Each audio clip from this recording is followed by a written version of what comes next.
ilhali wazi, basi ni wewe bwana unapoteleza ukafanya madhambi, haraka rejea kwa Mola wako, tubia kwa yale madhambi ambayo umeyafanya. Na haya yamethibiti katika hadithi ya Mtume sallallahu alaihi wasallam kwamba mlango wa tauba uko wazi mpaka labda siku ambapo jua litatoka magharibi kuelekea mashariki. Sheikh katika kusherehesha hadithi anasema, lakini al-murada bin nafi huna, kilichokusudiwa katika hadithi ya Mtume sallallahu alaihi wasallam aliposema la hijrata ba'da al-fath, hapatopatikana tena hijra baada ya kuwa tayari mji wa Maka umeshafunguliwa. Kinachokusudiwa nafyul hijrata min Makkah, ni mtu tena kuhama kutoka Maka kuelekea katika mji wa Madina. Hijra ilikuwa imepatikana baada ya kufunguliwa Mtume SAW salam, ama baada ya kupata idhini kutoka kwa Allah subhanahu wa ta'ala atoke katika mji wa Maka, baada ya maudhi ambayo Mtume SAW salam alikuwa akipata kwa makafiri wa Quraysh. Allah akaleta nusura kwa kumwamrisha Mtume SAW salam na maswahaba zake watoke katika mji wa Maka waelekee katika mji wa Madina. Hili lilikuwa na sababu, kwa sababu kulikuwa na udhia uliokuwa ukipatikana katika mji wa Maka, nayo ni ile maudhi uliokuwa ukifanyiwa maswahaba wa Mtume sallallahu alaihi wasallam. Baada ya kuwa mji wa Maka umeshafunguliwa, imeshapatikana fathi, na mji wa Maka umekuwa ni balad Islam, ni mji wa Kiislam, hapata kuwa tena na hijra eti mtu atoke Maka anasema kwamba na hama katika mji wa Maka naelekea katika mji wa Madina. Hiki ndicho kinachokusudiwa katika hadithi ya Mtume sallallahu alaihi wasallam aliposema la hijrata ba'da al-fath, hapata kuwa tena na hijra baada ya kuwa tayari mji wa Maka umeshakombolewa uko chini ya Waislamu. Kilichokusudiwa ni nafyul hijra min Makkah, ni mtu tena kuhama eti afanye tukio la kutoka Maka anasema na hama mimi mji wa Maka, kama qalahu al-muallif rahimahullah, kama alivyoelezea muallif, lianna Makkah, kwa sababu mji wa Maka baada al-fath, baada ya kupatikana tukio la kufunguliwa na kuwa chini ya milki ya Uislamu, swarat biladu Islam, tayari umekuwa ni mji wa Kiislamu, hapata kuwa tena na haja ya kuhama. Walan tauda ba'da dhalika bilada kufrin, na wala tena mji wa Maka baada ya hapo hautorejea eti ukaitwa tena ni mji wa kikafiri. Walidhalika, na kwa sababu hiyo basi ndipo Mtume sallallahu alaihi wasallam akawa amekataa au amekanusha pale aliposema la hijrata ba'da al-fath, hapatopatikana tena hijra baada ya kuwa tayari mji wa Maka umeshafunguliwa, hakuna haja tena, tayari umekuwa ni mji wa Kiislamu. Tukio hili la hijra lilikuwa ni baada ya kuonekana mji wa Maka umemilikiwa na makafiri, mji wa Maka Waislamu wanateswa, mji wa Maka Waislamu wanafanyiwa kila aina ya udhia, ndipo Allah subhanahu wa ta'ala akawapatia nusra kwa wao, kuamrisha wahame mji wa Maka waelekee katika mji wa Madina. Wakanat Makkah hina idhin, na ulikuwa mji wa Maka wakati huo tahta saytarati al-mushrikina, ulikuwa chini ya saytara ya washirikina. Wa akhraju minha Rasulullah sallallahu alaihi wasallam, na wakamuudhi Mtume sallallahu alaihi wasallam na mpaka kumtoa katika mji wa Maka. Fahajara sallallahu alaihi wasallam biidhni rabbih ila al-Madina, Mtume sallallahu alaihi wasallam akahama yeye pamoja na maswahaba zake wakahamia katika mji wa Madina. Wa baada 8 sanawati, na baada ya miaka 8 takriban, raja'a an-nabiy sallallahu alayhi wasallam ila Makkah fatihan, Mtume sallallahu alayhi wasallam baada ya lile tukio la hijra kwa muda wa miaka 8 wakiwa katika mji wa Madina, akawa amesharejea tena katika mji wa Maka baada ya kuwa tayari Mtume ameshasimamisha daula katika mji wa Madina na tayari amepata nguvu, na wakarejea kwenda kuufungua mji wa Maka. Faswarat Makkatu badala kauniha balada kufrin, hivyo ukawa mji wa Maka baada ya kuwa ulikuwa ni mji unaonekana ni mji wa kikafiri, swarat baladu imanin wa baladu islamin, ukawa ni mji wa imani na ni mji wa Uislamu. Walam yakun minha hijratu ba'da dhalika, baada ya hapo, baada ya hii miaka 8 ambao watu walikuwa wakihama kutoka Maka kwenda Madina na tayari mji wa Maka umeshafunguliwa, baada ya hapa hapakupatikana tena hijra, na Mtume SAW salam akawaambia la hijrata baada al-fath, hapatapatikana tena hijra baada ya kuwa tayari mji wa Maka umeshafunguliwa. Wa fi hadha, na katika hili dalilun ala anna Makkah, pana dalili ya kwamba ya kwamba mji wa Maka lan tauda litakuna bilada kufrin, hautorejea tena abadan ukawa tena ni mji wa kikafiri, bal satabqa bilada islam, bali utaendelea kubakia kuwa ni mji wa Kiislam, ila an taquma as-saa, mpaka kiyama kitakaposimama, au ila ayasha Allah, au mpaka pale atakapopenda Allah subhanahu wa ta'ala, mpaka atakapotaka Allah subhanahu wa ta'ala. Thumma qala alayhi salatu wasalam, kisha akasema Mtume sallallahu alayhi wasallama katika hiyo hadithi, katika sharh anasema walakin jihadun wa nia. Tuko katika kusherehesha hadithi, walakin jihadun wa nia, kama hijra haitopatikana kipi kimebakia? Basi Mtume sallallahu alayhi wasallam akasema walakin jihadun wa nia, kitakachobakia sasa ni jihadi tu katika kuitetea dini ya Allah subhanahu wa ta'ala na nia. Ay al-amru ba'da hadha jihadun, kwamba kitakachobakia ni watu kufanya jihadi kuitetea dini ya Allah subhanahu wa ta'ala, kupambana kuitetea dini ya Allah subhanahu wa ta'ala. Ay yakhruju ahlu makkah min makkah ila al-jihad, kitakachobakia labda sio hijra tena, bali ni waja wa Allah subhanahu wa ta'ala wanaoishi katika mji wa Maka, ni wao kutoka kwenda katika sehemu mbalimbali kwa ajili ya kwenda kupambana kuitetea dini ya Allah subhanahu wa ta'ala. Wania, na neno nia pale aliposema Mtume sallallahu alayhi wasallam walakin jihadun wa nia, nia inayokusudiwa hapa na mahallu shahid katika hadithi hii, kama tulivyoelezea kuanzia mwanzo kwamba tuko katika mlango unaelezea kuhusiana, unaongelea masala ya ikhlas pamoja na an-nia. Wan-niyatu anna-nia as-salihah liljihad fi sabilillah, ni ile nia njema ya wao kutoka kwenda jihad, kwenda kutetea dini ya Allah subhanahu wa ta'ala. Wadhālika bi ayyanwi al-insanu bijihadi, nalo ni pale atakaponuia mwanadamu kwa kule kupambana kwake katika jihadi ya Allah subhanahu wa ta'ala, katika kuitetea dini ya Allah subhanahu wa ta'ala, nia yake iwe antakuna kalimatullahi hiya al-ulya, si jingine bali tu neno la Allah subhanahu wa ta'ala liwe ndio liko juu. Thumma qala alayhi salatu wasalam, kisha akasema Mtume sallallahu alayhi wasallam, wa idha stunfirtum fanfiru, na pale mtakapohitajiwa nyinyi sasa kutoka, yani kiongozi atakayekuwa katika huo mji akakutakeni nyinyi kutoka kwa ajili ya kwenda kuitetea dini ya Allah subhanahu wa ta'ala, kwenda jihadi, basi mnatakiwa muitikie. Itakuwa tena si swala la hiari, bali mnatakiwa muitikie waliul amri, yule atakayekuwa ndio kiongozi wenu, mnatakiwa haraka sana muweze kumuitikia.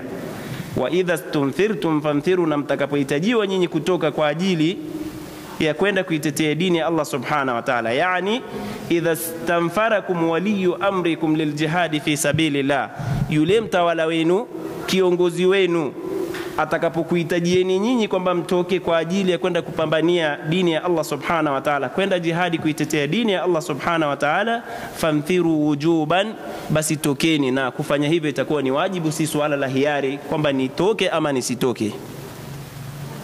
Wa hina idhin yakunu aljihadu fardhu ainin, itakapokuwa hali ni kama tulivyoeleza, basi jihadi kwa wakati huu itakuwa ni faradhi ain, si swala tena la ima nitake au ama nisitake, kwa sababu ni amri ambayo imetoka kwa kiongozi ambaye ni wali wa kutawalia mambo ya Kiislamu, amekutakeni mtoke, na pale mnatakiwa muitikie. Labda kwa mtu ambaye atakayekuwa na udhuru wa kisheria, hapo sheria haitomlazimisha, bali yeye atakuwa na udhuru, na udhuru wake utakuwa ni wenye kuendelea kubaki katika mazingira yale mpaka pale Allah subhanahu wa ta'ala atakapomuondolea udhuru ule. Kwa hiyo waliul amri atakapokutakeni nyinyi kutoka kwa ajili ya kwenda jihad kuitetea dini ya Allah subhanahu wa ta'ala, kuitikia kwenu kutakuwa ni suala ambalo ni la wajib. Idha stunfira an-nasu liljihad, yani watu watakapohitajiwa kutoka kwa ajili ya jihad, wajaba alaihim an yanfiru, itakuwa ni wajibu juu yao wao kutoka kuitikia. Wa alla yatakhallafa ahadun illa man adharahu Allah, na wala asirejee nyuma, asiache kutoka kwenda kwenye jihad yeyote yule isipokuwa tu yule ambaye Allah subhanahu wa ta'ala kampatia udhur, liqauli Allah ta'ala. Na hili ni kwa kupitia kauli ya Allah subhanahu wa ta'ala aliposema katika surati at-Tauba aya 38 mpaka 39, ya ayyuhalladhina amanu, enyi ambao mmeamini, ma lakum, na nyinyi nini, idha qila lakum umthiru fi sabilillah, pale mnapohitajiwa nyinyi, hapa mnapoambiwa tokeni kwa ajili ya kwenda jihad, kwa ajili ya kwenda kuitetea dini ya Allah subhanahu wa ta'ala, athaqaltum ila al-ardi, nyinyi mnang'ang'ana katika ardhi, bimaana hamuitikii na kuelekea katika lile ambalo mmeitiwa na Allah subhanahu wa ta'ala. Allah akasema, araditum bil hayati dunya min al-akhirah, je, huko kung'ang'anie kwenu katika ardhi mmehitajiwa mtoke kwenda sehemu fulani kwa ajili ya kwenda kuitetea dini ya Allah subhanahu wa ta'ala, nyinyi mkabweteka msitoke. Allah anawabeza watakaokuwa na sifa hizo, akawaambia araditum bil hayati dunya min al-akhirah, je, kufanya kwenu hivyo mmeridhia nyinyi maisha ya kidunia kuliko maisha ya akhera? Na tunafahamu kwamba akhera ndio bora, wal akhiratu khairun wa abqa, kwamba akhera ndio bora kuliko maisha ya dunia, na akhera ndio yenye kubakia. Dunia ni ya kuondoka, bali starehe za dunia ambazo ndio zinawafanya watu wakati mwingine wasiitikie ile ambayo wametakwa na Allah subhanahu wa ta'ala, starehe hizo muda wake ni mfupi. Allah anasema, wama mata'ul hayati dunya illa qalil, na wala hazikuwa starehe za kidunia isipokuwa ni starehe ambazo ni fupi mno. Kwa hiyo akhira ndio yenye kubakia. Sasa kama akhira ndio yenye kubakia, Allah akasema araditum bil hayati dunya min al akhirah, je, nyinyi mmeridhia kwa hayo maisha duni ya kidunia min al akhirah kuliko maisha bora ambayo mtakayepata huko akhira? Allah akasema, fama mata'ul hayati dunya fil akhirati illa qalil, na wala hazikuwa hizo starehe za maisha kidunia ukilinganisha na hizo starehe za akhira illa qalil, isipokuwa ni starehe ndogo sana hizo starehe za duniani.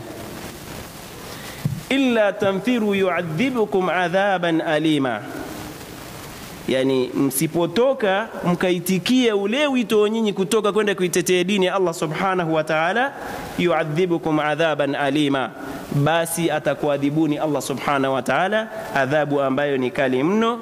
Wayastabdil qauman ghayrakum, na kisha Allah subhanahu wa ta'ala atakubadilisheni, ataleta watu wengine msiokuwa nyinyi. Wala tadurruhu shay'a, na wala nyinyi hamtoweza kumdhuru Allah subhanahu wa ta'ala kwa chochote kile.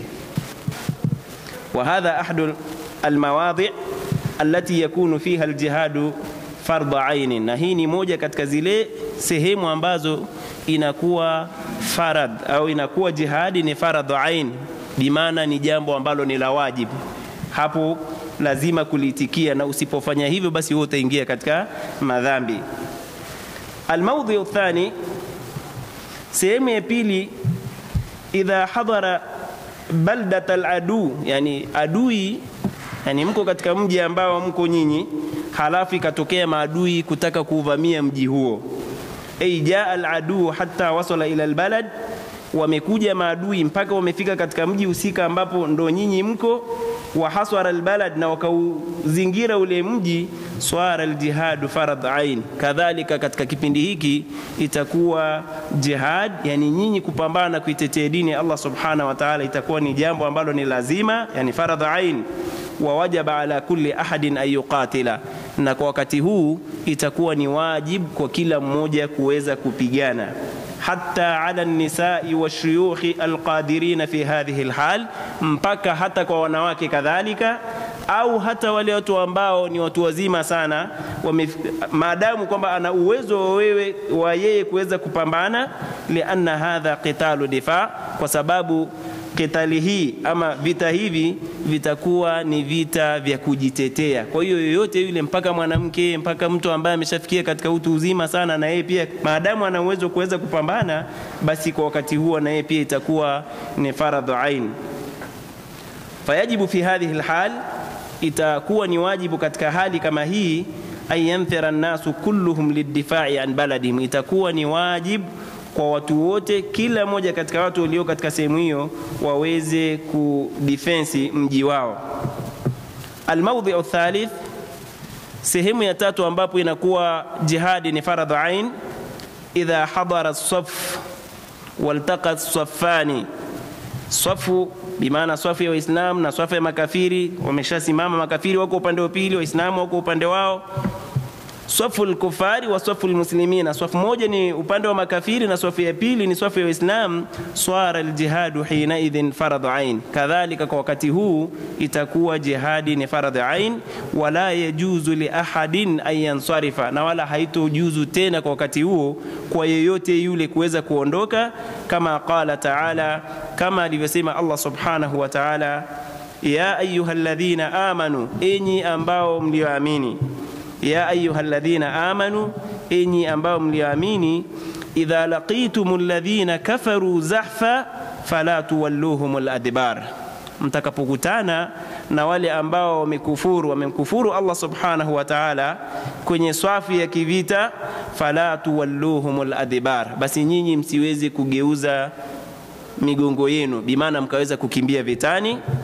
Wa man yuwallihim yawma idhin dubura, na yeyote yule basi atakayegeuza siku hiyo mgongo wake, illa mutaharrifan liqitalin, isipokuwa ikatokea labda mtu kugeuza mgongo ni kwamba si anakimbia bali inakuwa ni tekniki za kivita, akaamua kurejea nyuma kwa ajili ya kujipanga kwa wakati mwingine, hapo hatoingia katika makosa. Au mutahayyizan ila fi'a, au akawa wakati wako kwenye safu moja, makafiri wako kule tayari wameshaanza kupambana, wakakuta kwamba wamepambana, Waislamu wengine wako nyuma, na yeye akataka kurejea ili kuweza kujiunga tu na kundi lake, hapo kadhalika atakuwa hana makosa. Lakini yule ambaye atakayeamua kwa maksudi akaamua kugeuza mgongo wake akakimbia kutoka katika swafu ambao makafiri wako mbele, Waislamu wako huko na wanapambana, yeye akaamua kukimbia, huyu Allah subhanahu wa ta'ala anasema faqad baa bighadabin min Allah, huyu atakuwa amejiingiza katika makasiriko ya Allah subhanahu wa ta'ala. Wa ma'wahu jahannam wa bi'sal masir, na makazi yake yatakuwa ni jahannam, na ilhali jahannam ni makazi ambayo ni mabaya kabisa. Hii ni aya ambayo inapatikana katika surati al-Anfal aya 15 mpaka 16. Na mtu kukimbia vitani ni katika moja ya yale madhambi 7 ambayo Mtume sallallahu alaihi wasallam aliwaambia maswahaba zake, ijtanibu as-sab'al mubiqat, jiepusheni na mambo 7 au na madhambi 7 ambayo ni yenye kuangamiza. Na katika madhambi 7 yale ambayo Mtume sallallahu alaihi wasallam alitaja ni mtu kukimbia pale wanapokuwa wako vitani. Mko mmesimama na maadui mnapambana, alafu wewe ukaamua kukimbia, ukageuza mgongo ukaacha wenzako wako vitani, wewe ukaamua kukimbia. Haya ni katika yale madhambi ambayo Mtume sallallahu alaihi wasallam akayachukulia kwamba ni madhambi yanayoangamiza. Wakati ja'ala an-nabiy sallallahu alaihi wasallam, na amejalia Mtume sallallahu alaihi wasallam at-tawalli yawm az-zahfi, mtu kukimbia vitani, min as-sab'i al-mubiqat, ni katika madhambi 7 yenye kuangamiza. Al-mawdhi'u ar-rabi', sehemu ya 4 ambayo jihadi inakuwa ni faradhu ain, si faradhu kifaya kwamba nitoke ama nisitoke. Idha ihtija ila al-insan, ni pale mwanadamu atakapohitajiwa. Yani mathalan ikawa umehitajika wewe, si lazima ilikuwa kutoka, lakini umehitajika kwa sababu fulani, ima labda kuna silaha ambazo zinatakiwa zitumike, lakini kwa wakati ule silaha zile hakuna ambaye ana uwezo kuweza kuzitumia, ikawa ni wewe, kwa wakati huu itakuwa ni faradhu aini kwa wewe kutoka. Idha ihtija al-insan, pale atakapohitajiwa mwanadamu, bi ayakuna silaha la ya'rifuhu illa fardun min al-afrad, yani ikawa mathalan kwamba silaha zilizoko ambazo wanatakiwa watu wazitumie vitani, hakuna yeyote ambaye ana uwezo anajua kuzitumia vizuri isipokuwa mmoja katika wale walioko pale. Wakana nasu yahtajuna ila hadha ar-rajul, na watu wakawa wanamhitajia huyu mtu listimali hadha as-silah, kwa ajili ya kuweza kutumia silaha hii al-jadidi mathalan, yani silaha ile ikawa labda ni mpya, fa innahu yata'ayyanu alayhi ay yujahida, kwa wakati huo itakuwa yeye lazima atoke. Wa in lam yastanfiruhu al-imam, hata kama yeye alikuwa yule kiongozi aliyoko pale hajamtaka atoke, kwa wakati huu itakuwa ni wajibu kwake yeye kutoka. Kwa nini? Li'annahu muhtajun ilayhi, kwa sababu kwa wakati huu yeye ni mhitajiwa, kwamba Uislamu wanamhitajia atoke kwa ajili ya kwenda kupambana kuitetea dini ya Allah subhanahu wa ta'ala. Fa fi hadhihi al-mawatin al-arba'a, kwa visimamo hivi vinne ama sehemu hizi nne ambazo tumezitaja, yakunu aljihadu fardhu ain, itakuwa jihadi, yani wewe kutoka kuitetea dini ya Allah subhanahu wa ta'ala, itakuwa ni jambo ambalo ni la wajibu, si kwamba nitaka ama nitoke ama nisitoke. Innahu yakunu faradhu kifaya, jihadi itakuwa ni faradhu kifaya, yani kutoka kwako, ima unaweza ukatoka ama usitoke, lakini kwa kupitia vipengele vinne ambavyo tumevitaja itakuwa wewe kutoka, maadamu wali amekutaka kutoka, basi itakuwa ni wajibu. Qala ahlul ilm, wamesema ahlul ilm, wayajibu ala almuslimina, itakuwa ni wajibu kwa Waislamu, ayakuna minhum jihadun fil aami maratan wahida, kwamba iwe kwa wao kufanya jihadi walau mara moja, yujahidu a'da Allah, wakawa wao ni wenye kuwapiga vita maadui wa Allah subhanahu wa ta'ala, litakuna kalimatullahi hiya al-ulya, ili neno la Allah subhanahu wa ta'ala liwe juu, la li ajli an yudafi'u 'anil watan, si kwa ajili tu labda ya wao kutetea mji wao, min haythu innahu watan, kwa kuwa tu ni mji wetu si tunautetea, la lianna ad-difaa 'anil watan min haythu huwa watan yakunu min al-mu'min wal kafir. Tumesema kwamba wakati mwingine mnapokuwa katika mji mnaishi labda Waislamu na wasiokuwa Waislamu, halafu wakatoka maadui nje kutaka kuvamia mji wenu, kwa wakati ule kwamba Waislamu watatakiwa watetee mji wao, kadhalika makafiri wanatakiwa watetee mji wao.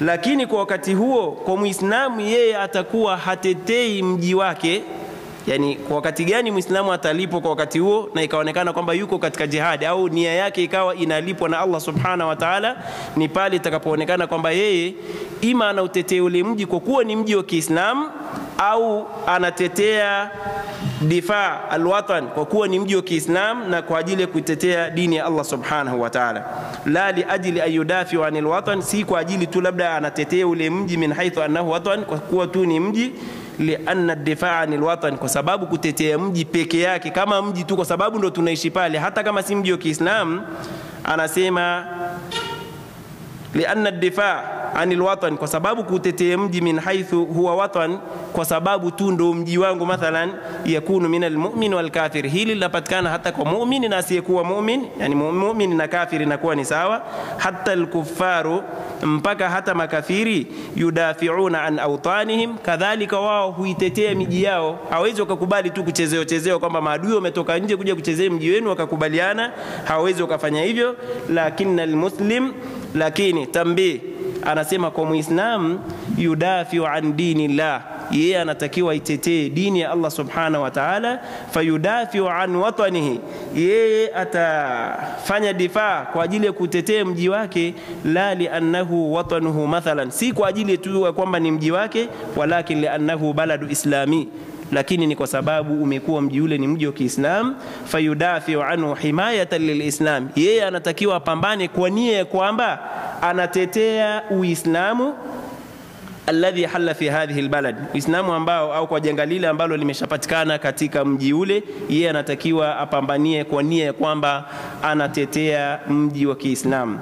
Walidhalika, na kwa sababu hiyo, yajibu alaina fi mithli hadhihi dhuruf, itakuwa ni wajib kwetu sisi katika hali kama hizi, allati naishuha al-yawm, ambazo tunaziishi hivi leo, yajibu alaina an nudhakkira jamii al-aama, inatakiwa tuwakumbushe watu wote, bi anna ad-da'wata ila tahriri al-watan wa ma ashbaha dhalika da'watun ghayru munasiba, kwamba kufanya da'wa malinganizi kwa ajili ya kutetea mji tu au kufanya mji upate uhuru, wa ma ashbaha dhalika, na isiyokuwa hayo, da'watun ghayru munasiba, ni da'wa ambayo si sawa, wa annahu yajibu an yu'abba an-nasu ta'bi'atan diniya, bali kinachotakikana wajib, na Allah subhanahu wa ta'ala anamjua yule ambaye anayepambana kwa ajili ya kuitetea dini yake.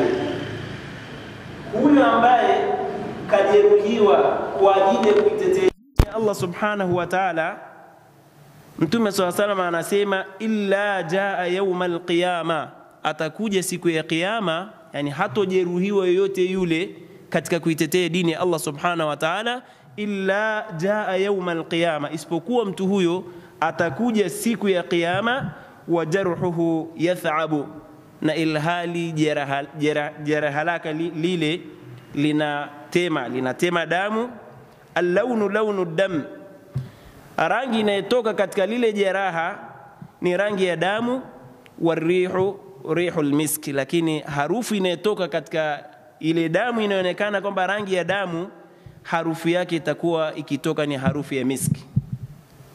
Fandhur, tazama kaifa ishtarata an-nabiy sallallahu alayhi wasallam, namna gani alivyoweka masharti mtume sallallahu alayhi wasallam, ayakuna al-insanu, ya kwamba awe mwanadamu, yuqatilu fi sabilillah, awe ni mwenye kupambana kuitetea dini ya Allah subhanahu wa ta'ala. Walqitalu fi sabilillah, na qitali inayopatikana kwa ajili ya dini ya Allah subhanahu wa ta'ala, ayuqatila litakuna kalimatullahi hiya al-ulya.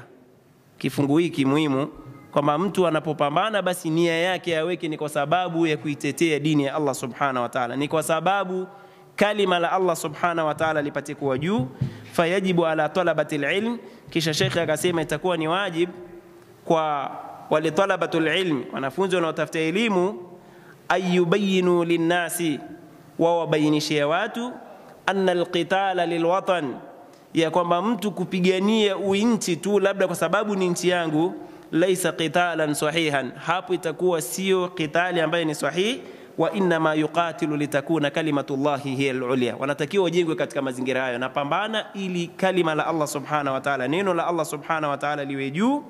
Wa uqatilu an watani, na napambania nchi yangu si kwa ajili ya jingine, nia yangu li'annahu watanu islami, ni kwa sababu tu ni mji ambao ni wa Kiislamu. Fa ahmihi min a'daihi wa a'dai al-islam, kwa hiyo kwa maana hiyo itabidi ni ulinde mji wangu kutokana na maadui wanaovamia huo mji, kadhalika na maadui wa Uislamu. Fa bihadhihi niyya, kwa nia kama hii, takunu niyatu sahiha, nia kama hiyo itakuwa kadhalika ni nia ambayo ni sahihi. Kwa hivyo vipengele viwili hivi, kwanza napambana litakuna kalimatullahi hiya al-ulya, ili neno la Allah subhanahu wa ta'ala lipate kuwa juu, na pia napambana kwa ajili ya defense ya kuhami mji wangu kwa sababu ni mji wa Kiislamu, siruhusu makafiri waingie na kuweza kuharibu. Kwa nia kama hizi Sheikh anasema takunu nia sahiha, zitakuwa ni nia ambazo ni sahihi, na kwa wakati huo mja atalipo kutokana na nia kama hiyo. Hadithi ya 4 tukiwa ndani ya mlango wa al-ikhlas, ni hadithi ambayo ameipokea Abi Abdullah Jabir bin Abdullah al-Ansari radiyallahu anhuma. Qal, Jabir anasema, Jabir bin Abdullah al-Ansari radiyallahu anhuma anasema, kunna ma'an nabiy sallallahu alayhi wasallam, tulikuwa na mtume Muhammad sallallahu alayhi wasallam fi ghazatin, tukiwa vitani. Faqal, yani mtume sallallahu alayhi wasallam akiwa ameshiriki pamoja na maswahaba zake katika moja ya vita vilivyokuwa wamepambana. Mtume sallallahu katika mji wa Madina kule walipotoka mtume sallallahu alayhi wasallam na maswahaba kwenda kupambana kwa ajili ya kuitetea dini ya Allah subhanahu wa ta'ala. Inna bil madinati la rijalan, katika mji wa Madina pana watu, masirtum masiran, hamjatembea nyinyi kutembea mlikotembea, yani hamjakata hatua yoyote mlioikata. Wala qata'tum wadiya, wala nyinyi hamjapita katika jango, katika majango ambayo mmepita. Illa kanu ma'akum, isipokuwa watu hao walikuwa pamoja nanyi. Wewe fikiria mtu yuko nyumbani kwake na shughuli zake na nini kule, sisi tumetoka tuko vitani ambapo wengine wamekufa wakiwa ilhali wamechomwa mikuki, wamepigwa mapanga, wamekufa, lakini mtume sallallahu alaihi wasallam anasema nyinyi hamjapiga hatua yoyote ile wala hamjakata jangwa lolote katika majango ambayo mmepita. Illa kanu ma'akum, isipokuwa watu hao ambao wako katika mji wa Madina walikuwa pamoja nanyi. Unaweza kujiuliza vipi imekuwaje kwamba watu wako huko, sisi tumepambana na hofu zimetanda katika nyoyo zetu, pengine mtu anaweza akafa wakati wote, na wale wako wana amani katika mji wa Madina, vipi ajiri ipatikane? Mtume sallallahu alayhi wasallam, inna bil madinati la rijalan ma sirtum masira, hamjakata nyinyi mwendo wote mliokata. Wala qata'tum wadiyan, kadhalika hamjapita katika, hamjakata majangwa. Illa kanu ma'akum, isipokuwa watu hao walikuwa pamoja nanyi. Habasahumul marad, watu hao kilichozuilia wao ni maradhi, yani wamefungwa na maradhi ndio iliyosababisha wao. Lau ingelikuwa si maradhi basi na wao wangeweza kushiriki. Yale maradhi tu ndio imekuwa ni sababu ya wao, kwa hiyo wana udhuru wa kisheria, na huenda wanatamani kwamba Mwenyezi Mungu Subhanahu wa Ta'ala akiwaondolea yale maradhi. Wakati mwingine hata wako waliokuwa ambao hawana yani vipando vya kuweza kwenda kushiriki ama silaha za kwenda kushiriki, labda kwenda kuitetea dini ya Allah Subhanahu wa Ta'ala, wanaondoka watu msafara, hao wanaobaki ilhali wana udhuru wa kisheria ambao umefanya wao wabaki, machozi yanaotoka. Machozi yanaotoka kwa sababu wanaona wenzao wanakwenda, wao wanabaki pale vile. Wana udhuru wa kisheria taban, sababu hana cha kuweza kumfikisha kule, hana silaha, hana kipando, hana chochote, na hawa kisheria kwamba wana udhuru wa kisheria kabisa, wala hawatakuwa na dhambi mbele ya Allah Subhanahu wa Ta'ala.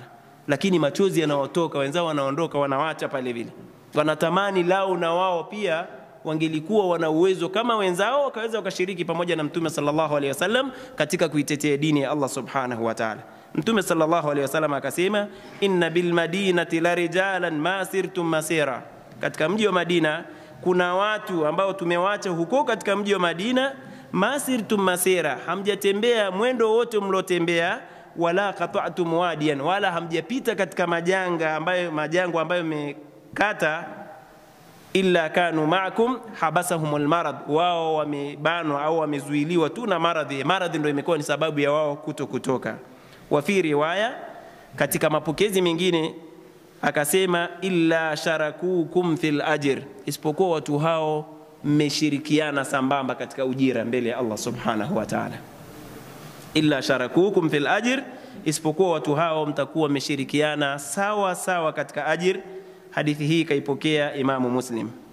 Warawa al-Bukhari an Anas, pia akapokea Imamu al-Bukhari kutoka kwa Anas radhiyallahu anhu qala, akasema Anas, raja'na min ghazwati Tabuk, tulirejea sisi kutoka katika vita vya Tabuk.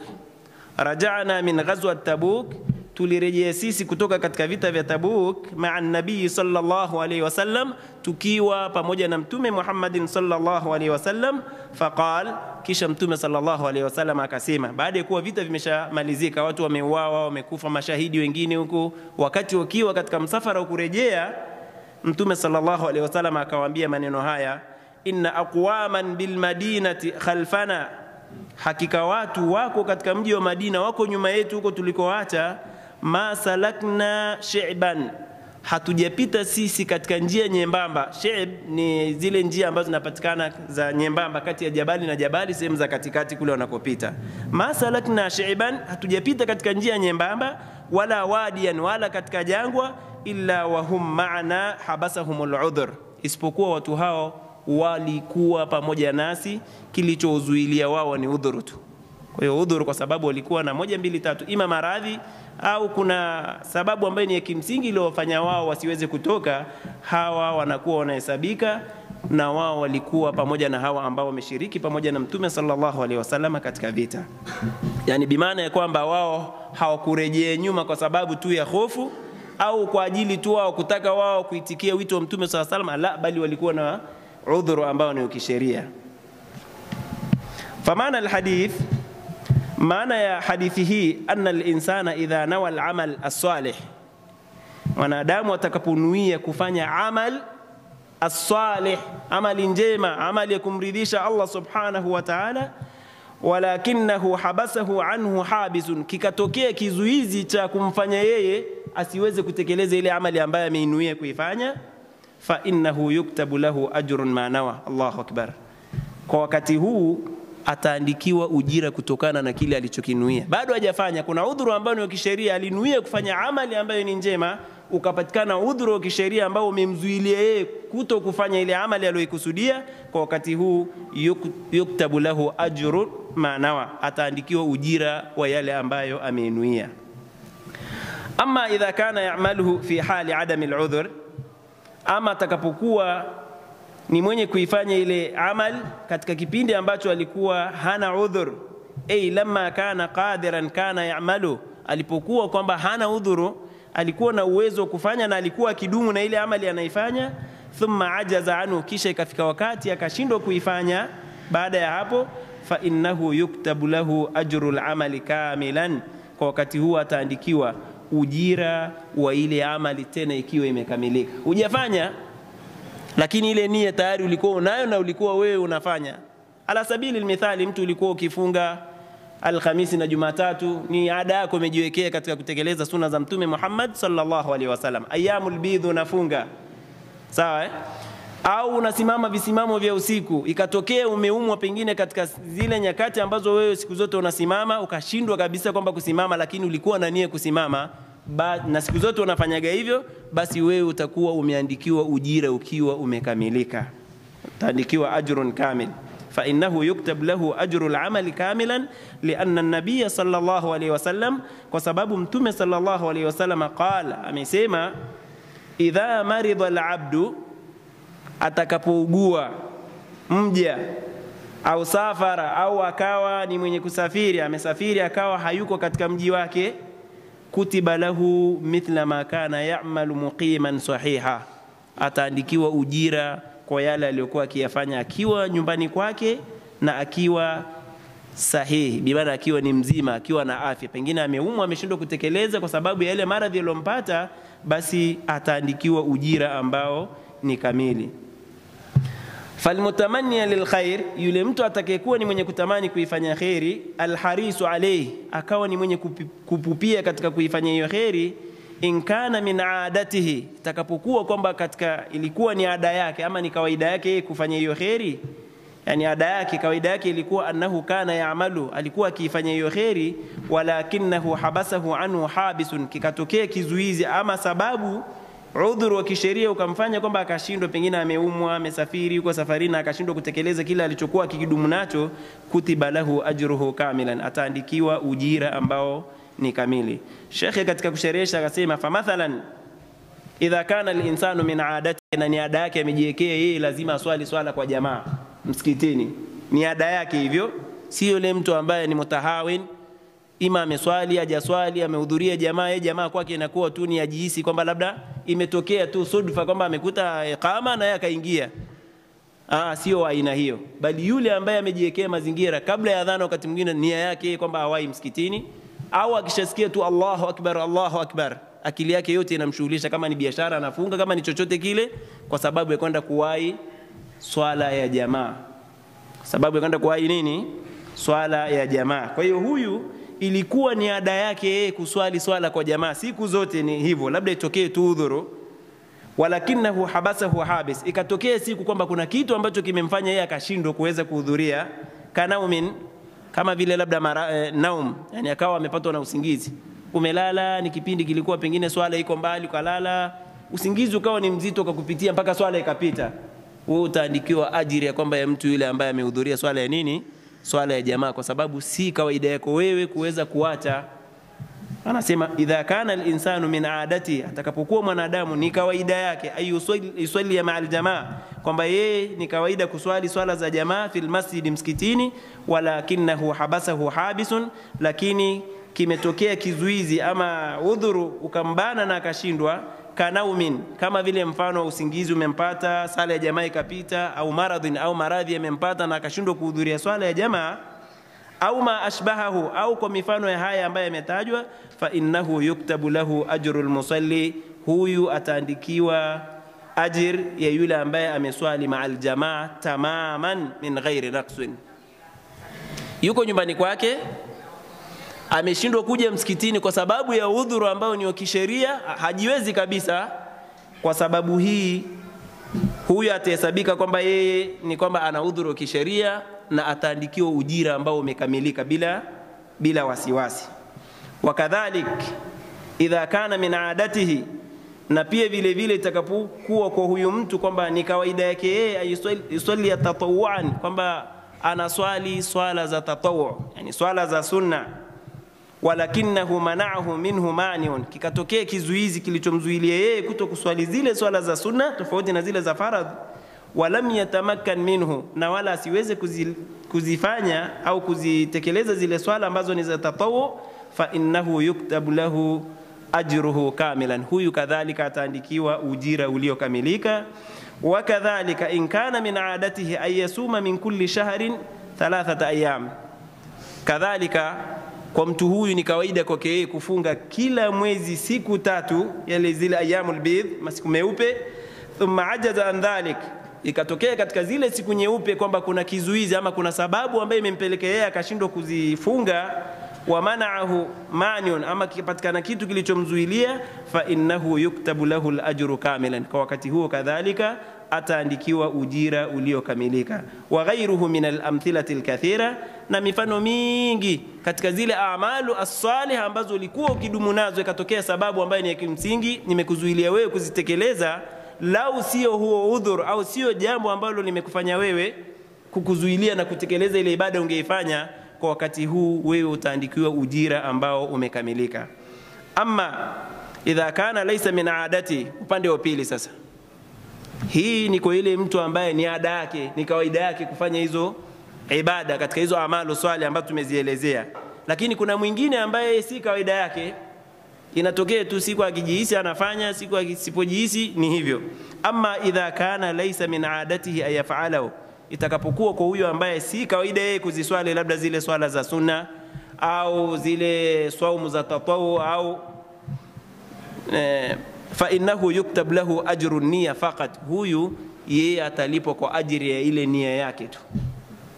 Umeona tofauti hapo Kwa huyo ambaye ni kawaida yake atalipwa ujira wa amali kamil, lakini kwa yule ambaye si kawaida yake, halafu ikatokea kwamba nikanuia labda leo tu ndo nimejisi usiku nitasimama, halafu ikatokea nikalala, lakini nia niliweka kwamba lazima leo nitafanyaje, nitasimama, si kawaida yangu mimi kusimama, imetokea labda leo ndo nimejisi kufanya hivyo.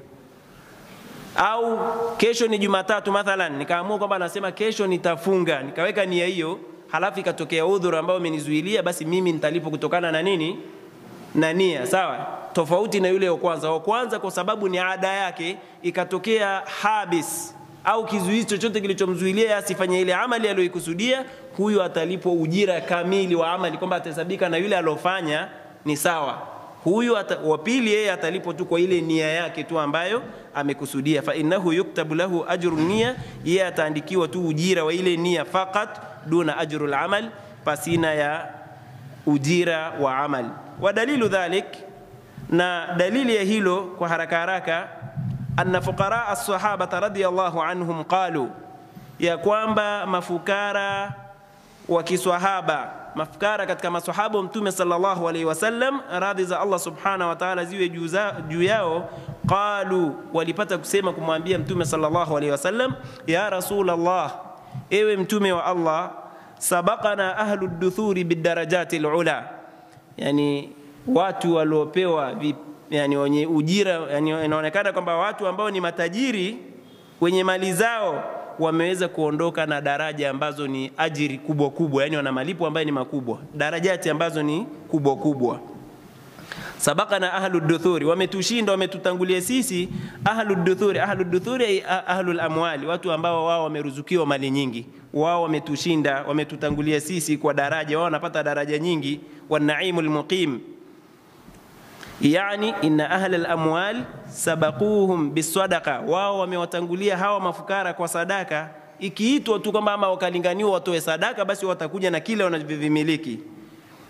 Faqala an-nabiy sallallahu alayhi wasallam, mtume sallallahu alayhi wasallam akasema, afala ukhbirukum bi shay'in idha fa'altumuhu adraktum man sabaqakum, je, nikupeni habari juu ya jambo ambalo pindi mtakapolifanya, idha fa'altumuhu, mtakapolifanya jambo hilo, adraktum man sabaqakum, nyinyi mtawadiriki hawa ambao mnaona nyinyi kwamba wamekutangulieni katika mambo au katika darajat.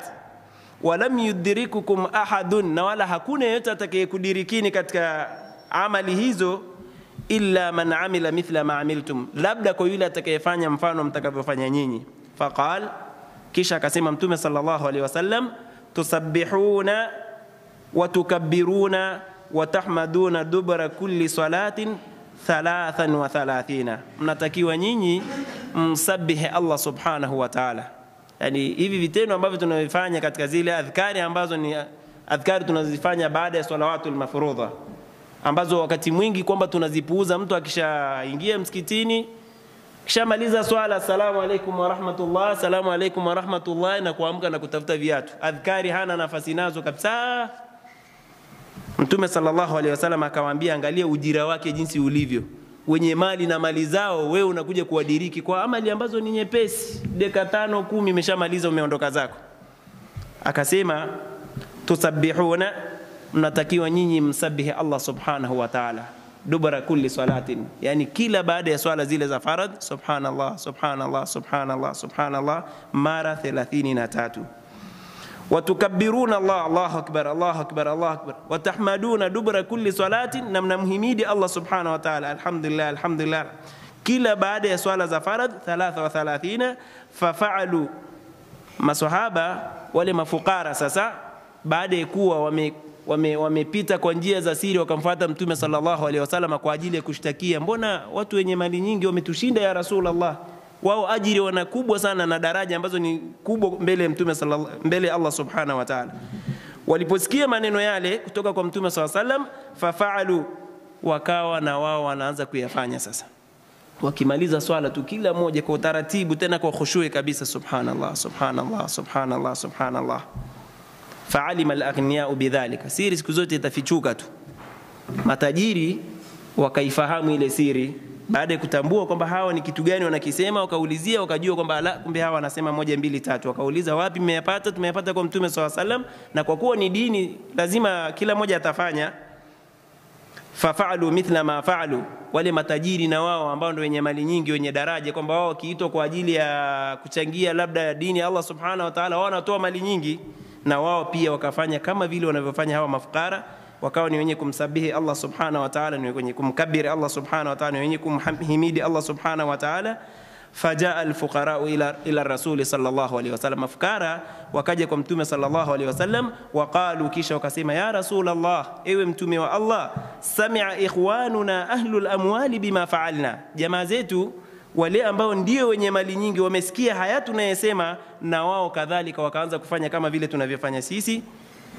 Faqala an-nabiy sallallahu alayhi wasallam, Mtume sallallahu alayhi wasallam akawaambia, dhalika fadlullahi utihi man yasha, hizo ni fadhila za Allah subhanahu wa ta'ala, humpatia mtakaye. Wallahu dhul fadli al-azim, na Allah subhanahu wa ta'ala ni mwenye fadhila nyingi. Walam yaqul lahum, na wala Mtume sallallahu alayhi wasallam hajawaambia, innakum adraktum ajra amalihim, kwamba nyinyi mmediriki ujira wa matendo yao, walakin la shakka anna lahum ajrun niyya al-amal, lakini hapana shaka kwamba hawa watakuwa na wao wamepata ajiri ya nini, kwa sababu hawajafanya. Sio matajiri wao wamefanya, wametoa mali nyingi, wakalipwa darajatul ula. Hawa mafukara na wao kwa kuwa wameweka nia na wanasema, ya Rasulullah, hawa wana mali nyingi, wao wametushinda, wana nia, ndio maana wanashindania. Kwa hiyo watalipwa, hawatolipwa amali kama vile alivyotoa yule tajiri, bali atalipwa kwa nia yake ile, lao ningelikuwa nacho na mimi ningefanyaje, ningeweza kutoa. Tuishie hapa kwa muda umeshakwenda. Subhanakallahumma wa bihamdik, ashhadu an la ilaha illa anta, astaghfiruka wa atubu ilaik.